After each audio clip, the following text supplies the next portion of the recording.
Eklezia Katoliko epameli makasi bobibisi ndako ya Nzambe na Mbujimai pe mafinga ya bakambi bayango na Kinshasa.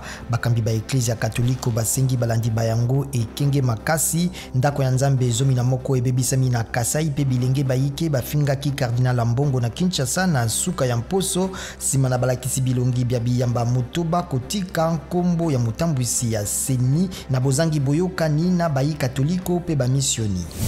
Milulu miike misalami awa na Washington na États-Unis pe bisika misusu na mokili pona kokanisa pe kopamela génocide na ekolo Congo démocratique na Kinshasa baike bazalaki na misa elongo na Martin Fayulu. Dr Denis Mukwege apameli wuto Bukavu bobomi boye bozali kokoba.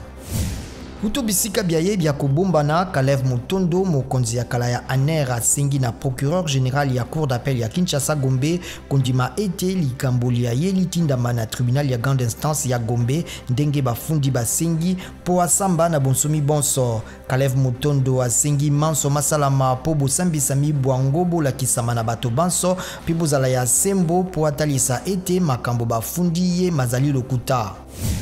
Président Edgar Lungu apanzima mpinga bisika binso na Zambi yambuna mapona miima mokonzi ya mboka pe abakeli mibeko makosalama le 12. Edgar Lungu alobi alingi kosukisa mobulu mozali na mboka uto mposo mibale.